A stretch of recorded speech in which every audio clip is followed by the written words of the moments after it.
Et si demain, je claquais tout pour me lancer dans un food truck? Est-ce que ce serait une bonne idée? Est-ce que je pourrais vraiment en vivre? C'est ce qu'on va essayer de découvrir dans cet épisode de Let's Do a Business. C'est parti!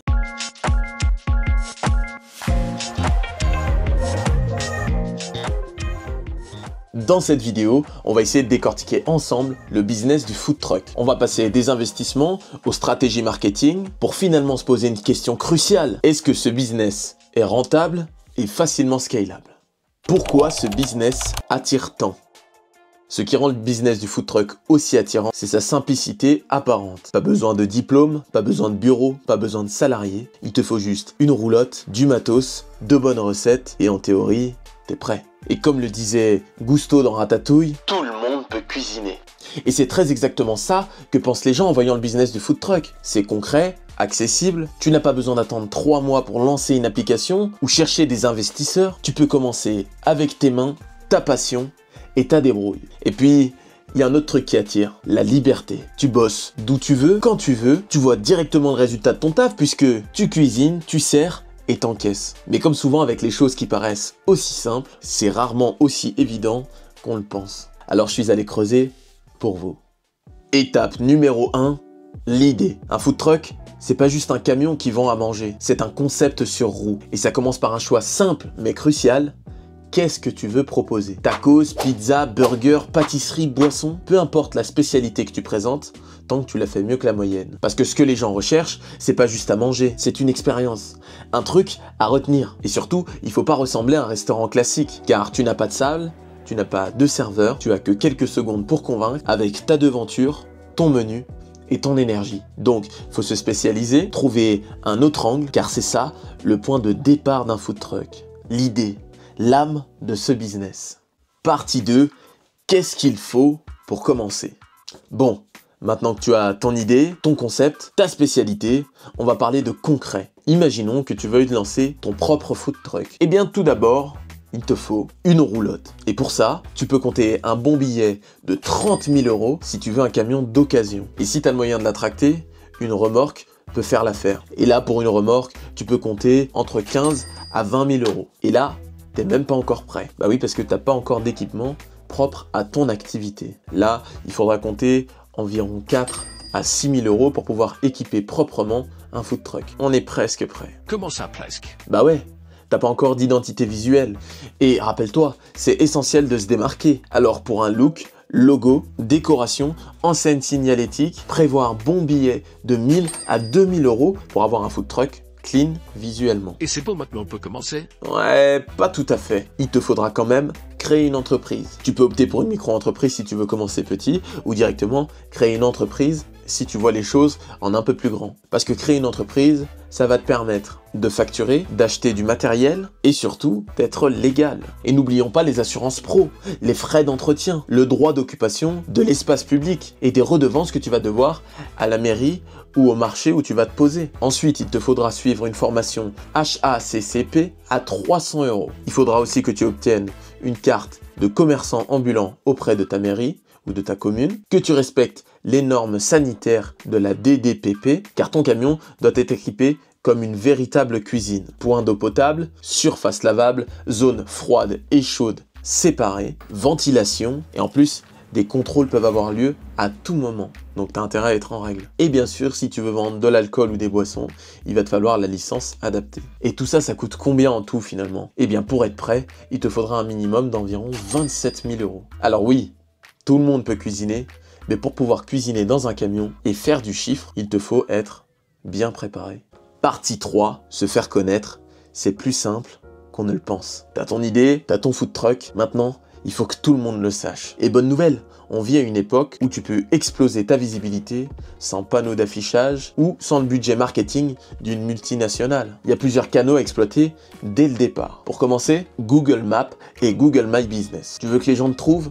Eh bien, il faut être là où ils te recherchent. Et aujourd'hui, crois-moi, on recherche tous sur Google Maps. Crée ta fiche Google My Business, ajoute des photos de qualité, tes horaires, ta spécialité, demande des avis dès tes premières commandes. Et là, l'objectif, ça va être d'être visible quand quelqu'un va taper un food truck sur Google Maps. Ensuite, aujourd'hui, il faut utiliser les réseaux sociaux. Sur Instagram et TikTok, par exemple, tu peux tout casser. T'as une belle présentation, des couleurs, du show en cuisine, filme-moi ça. Les gens kiffent voir comment tu prépares tes plats, comment tu dresses tes assiettes, comment tu rigoles avec les clients. Là, l'objectif, ça va être de créer du fun, de la proximité, du bouche à oreille virtuel. Ensuite, tu peux te créer un mini-site qui va te servir un peu de vitrine. Pas besoin d'un site à 5000 €. Un petit site via Notion, Wix ou juste même un Linktree avec ta carte, tes réseaux, tes plannings et tes recettes. Et ça suffit pour paraître pro. L'objectif, c'est d'avoir un point central pour toutes les informations qui concernent tes points de vente et ton business. Ensuite,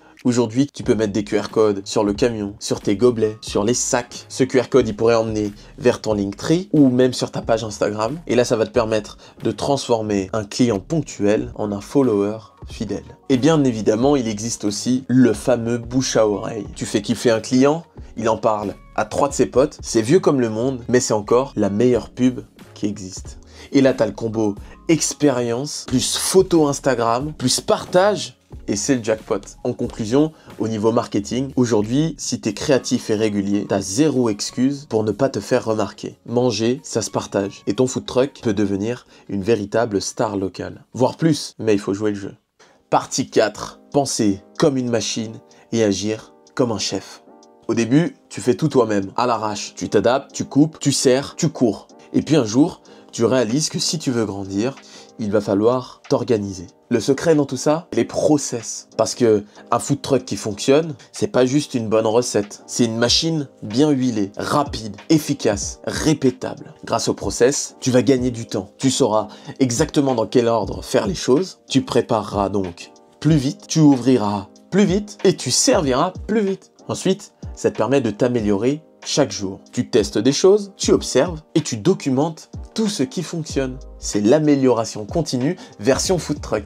Et finalement, ça va te permettre de déléguer. Tu veux embaucher un pote, un freelance ou même une équipe, eh bien il faut qu'il sache quoi faire, comment et dans quel ordre. Eh bien le process, c'est ça, une recette pour gérer ton business à ta façon et pas juste les plats. Pour te donner un exemple, tu pourrais faire un process pour la préparation du matin, pour gagner du temps et ouvrir bien à l'heure. Tu pourrais faire des process pour l'assemblage de toutes tes recettes et de tous tes plats. Ça permettra d'avoir toujours la même qualité et de gagner en rapidité. Ensuite, tu peux même déterminer des process pour la réception et le rangement du stock, ce qui va te permettre d'être toujours à jour, d'éviter les ruptures et même le gaspillage. Tu peux aussi créer un process d'encaissement de tes clients. Ça va te permettre de pouvoir avoir l'esprit libre quand tu fais payer ton client, ce qui va te permettre d'améliorer son expérience en travaillant ta technique sociale. Et finalement, tu vas pouvoir faire un process de nettoyage et de fermeture du soir. Là, tu vas faire gagner à ton food truck en hygiène,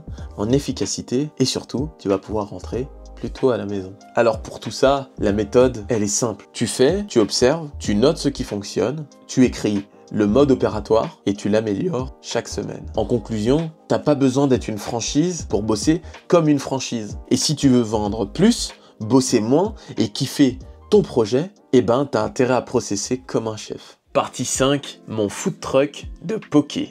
Bon, maintenant qu'on a tout vu, on fait comme si c'était moi.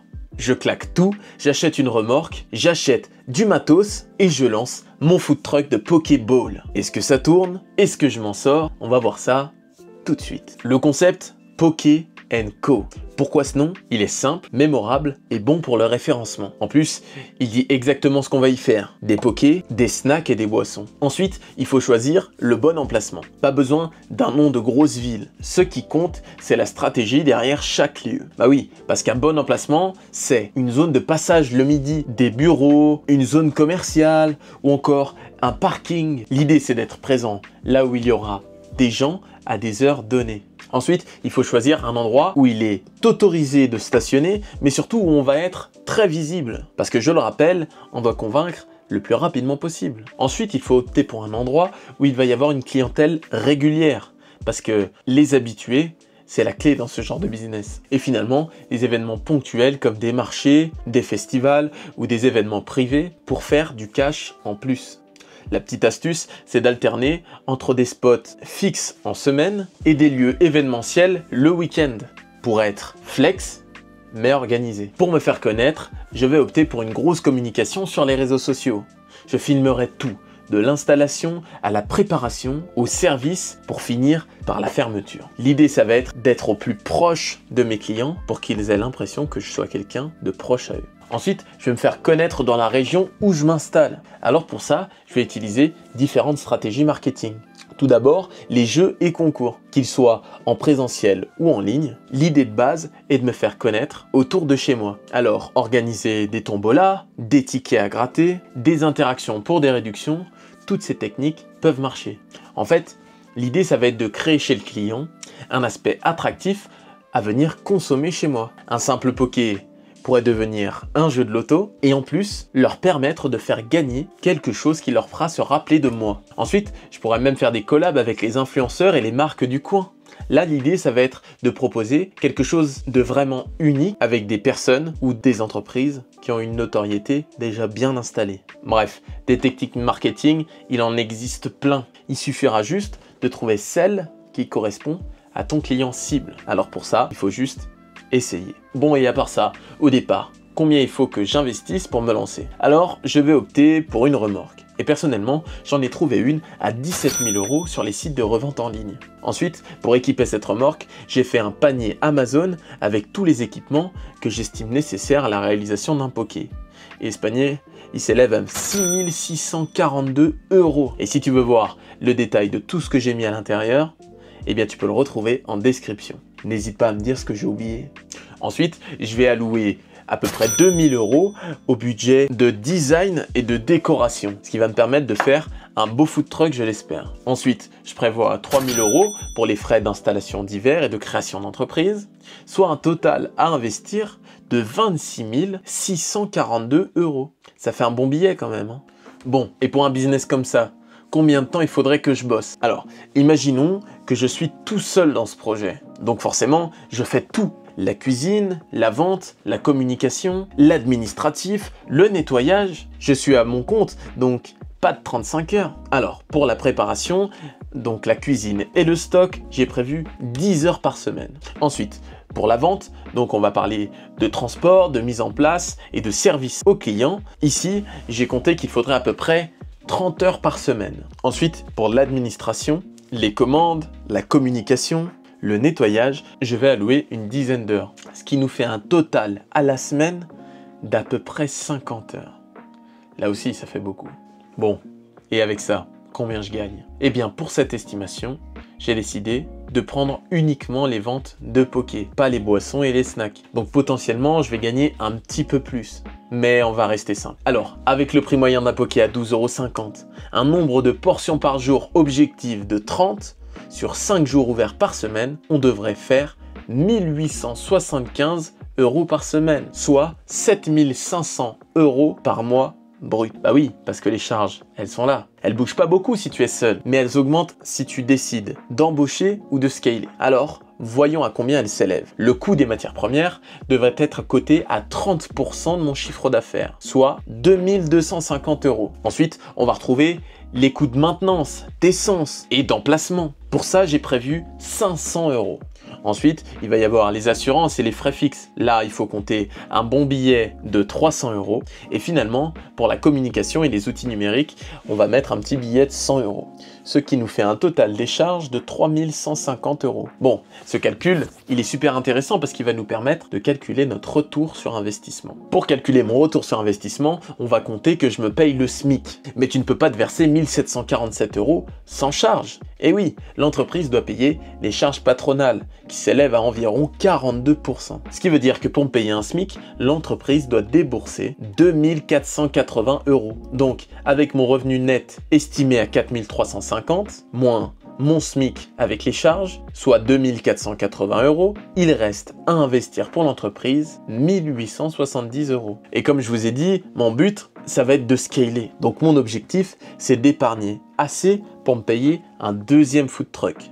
Donc on va partir du prix du premier, soit 26 642 €. Donc il faudra, avec un seul camion qui me produit 1870 € par mois de revenus à réinvestir, il me faudra environ 14 mois pour m'acheter mon deuxième camion. Ensuite, avec 2 camions, le revenu à réinvestir est maintenant doublé, soit 3740 € par mois. Donc là, pour acheter mon 3e camion, il me faudra seulement 7 mois. Et finalement, avec 3 camions, c'est 5610 € à réinvestir dans l'achat de mon prochain food truck, soit environ 5 mois pour m'acheter mon 4e camion. Donc, avec cet effet de levier, tu peux doubler ton nombre de camions tous les 6 à 7 mois. Donc voilà un plan agressif, mais réaliste. Au début, tu commences avec un camion. Dès les 12 à 14 premiers mois, tu vas pouvoir t'acheter ton 2e camion. Ensuite, du 19e au 21e mois, tu devrais pouvoir t'acheter ton 3e camion. Et finalement, en 24 mois, soit 2 ans, tu devrais pouvoir avoir ton 4e camion. En conclusion, si tu veux te lancer,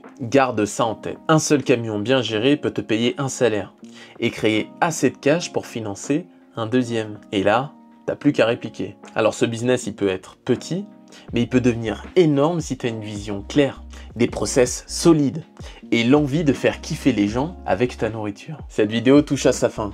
J'adorerais faire une partie 2 où j'irai directement avec un food trucker pour voir si ma théorie lui paraît juste et surtout partager sur les chiffres clés de ce business. Alors n'hésite pas à partager ça avec les food truckers d'autour de chez toi. N'hésite pas à liker si tu as aimé ce type de contenu et surtout écris-moi en commentaire quel business tu aimerais qu'on analyse. Bref, c'était Joe. Allez, ciao!